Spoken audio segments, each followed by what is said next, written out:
Hello student, today we are going to continue our chapter number 3, environment. Abiotic and biotic factor. Today we will study about biotic factor, that is intraspecific and interspecific interaction. Now in intraspecific interaction, member of the same species, they interact with each other, comes under intraspecific. And interspecific interaction, इसमें क्या होगा, a member of one species interact with the member of other species. Intraspecific interaction is of two types, cooperative and competitive. Now in cooperative interaction, mating, parental care of egg and young one, family formation, aggregation, dominance, subordinate, altruism, this come. Now first is mating behavior. Mating behavior है male female का during the copulation और mating के time वो किस तरह का behave करते हैं.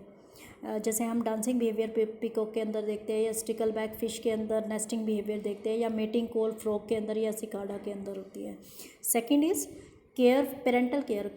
ये टू टाइप्स का है, care for egg as well as their young one. इसमें फर्स्ट हम केयर ऑफ एग देख रहे हैं. इसमें एग्जांपल है फीमेल साइक्लोप्स, जिसमें आपको एग सैक दिखाई दे रहे हैं. इस एग सैक के अंदर ये अपने एग्स को हमेशा कैरी करेगा, प्रोटेक्ट करेगा उसे प्रीडेटर से. उसी तरह से एलाइट्स, ये मेल एलाइट्स है, मिडवाइफ टोड, ये भी हमेशा अपने एग्स को अपने थाई पर, हाइंड लिम्ब पर रखेगा और अपने साथ प्रोटेक्ट करेगा. हम अब केयर ऑफ यंग वन देखते हैं. इसमें एक गुड एग्जांपल है सूरीनाम टोड, पीपा पीपा. इसमें हम देखते हैं कि टैडपोल की फॉर्मेशन और उसका मेटामॉर्फोसिस दोनों ही काम मार्सुपियल में होते हैं जो उसके बैक में प्रेजेंट होंगे. उसी तरह से हम हनी बी में देखते हैं कि जो लार्वा है उसको फीड करवाते हैं वर्कर्स, और वो किस तरह का फूड फीड करवाते हैं उससे पता चलता है कि हमारा जो लार्वा है वो क्वीन के अंदर कन्वर्ट होगा या वर्कर्स के अंदर कन्वर्ट होगा. ना फैमिली फॉर्मेशन. अब different type of animals, different type of breeding behaviour देखते हैं. जैसे हम राइट एंड माइस के अंदर देखते हैं that do not have any fixed partner. उसी तरह से हम स्पैरो में देखते हैं कि every season they change their partner. अब कुछ एग्जांपल है मोनोगैमस में. मोनोगैमस में both parent jointly raise the young ones, जैसे एग्जांपल है स्वैन का, फोक्सिस का. इन पोलीगैमस, जैसे हम सील, वालरस में देखते हैं. इसमें पोलीगैमस में आप दो तरह के पार्ट्स पढ़ोगे. पोलीएंट्री, जिसमें one female mates with more than one male. उसी तरह से पोलीगाइनी, पोलीगाइनी में one male mates with more than one female.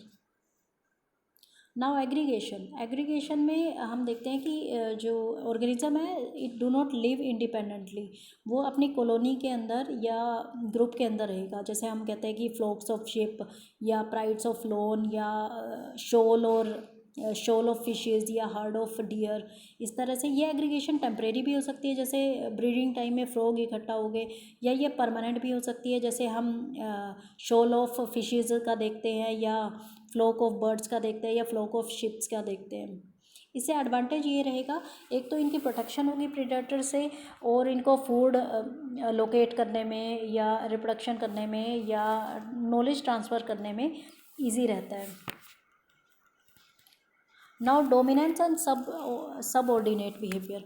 इसमें क्या होगा कि जब वो कॉलोनी के अंदर रहते हैं या एग्रीगेशन में रहते हैं तो उनके वहाँ हियरार्की कैटेगराइज होती है. हियरार्की के अंदर ऑर्डर्स होते हैं पर्टिकुलर. ये ऑर्डर्स डिपेंड करते हैं उनके एग्रेसिव बिहेवियर पर, सेक्स पर, एज पर, या ट्रेडिशन पर. जैसे हम डॉग्स के अंदर देख सकते हैं, मंकीज़ के अंदर, रैबिट्स के अंदर देखते हैं कि इनकी अलग अलग रैंकिंग होगी. उस रैंकिंग के हिसाब से उनको जो है उसी रैंकिंग के हिसाब से उनको कंफर्ट मिलता है अपनी कॉलोनी के अंदर. नाउ अल्टूरिज्म. अल्टूरिज्म क्या है कि जब ये कॉलोनी में रहते हैं तो एक ऑर्गेनिज्म दूसरे ऑर्गेनिज्म को बचाने के लिए अपना सेक्रीफाइस करता है.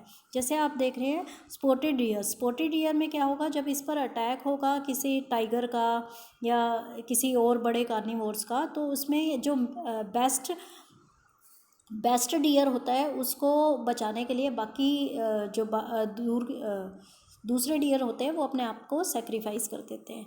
उसी तरह से आप ये देखेंगे हेल्पर अफ्रीकन बी ईटर. इसमें भी ये जो है अपने दूसरे मेंबर्स के लिए सेक्रीफाइस करेगा. ये अपने यंग वन प्रोड्यूस नहीं करेगा, पहले वो दूसरों के यंग वन को फीड करवाएगा, ऑफस्प्रिंग को फीड करवाएगा, उनको प्रोटेक्ट करेगा प्रेडेटर से, फिर वो अपने बेबीज़ को रेस करता है। उसी तरह से आप बीज़ के अंदर देख सकते हैं, बीज़ भी अपने हाइव को, अपने छत्ते को बचाने के लिए वो स्टिंग करती है। बीज़ के अंदर भी स्टिंगिंग बिहेवियर होता है।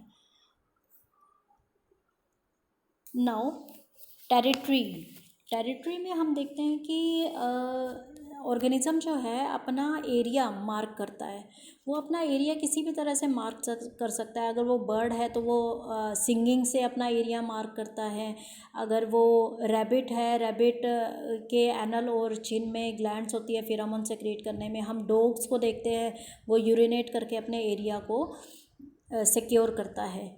इससे एडवांटेज क्या है टेरिटरी मार्क करने से? एक तो उसे फूड की सप्लाई पूरी मिलेगी, सेक्सुअल रिप्रोडक्शन में हेल्प करता है ये, और पॉपुलेशन रेगुलेशन में हेल्प करता है। इट एंश्योर प्राइवेसी आल्सो, और population do not over exploit the resources, इसका ध्यान रखा जाता है।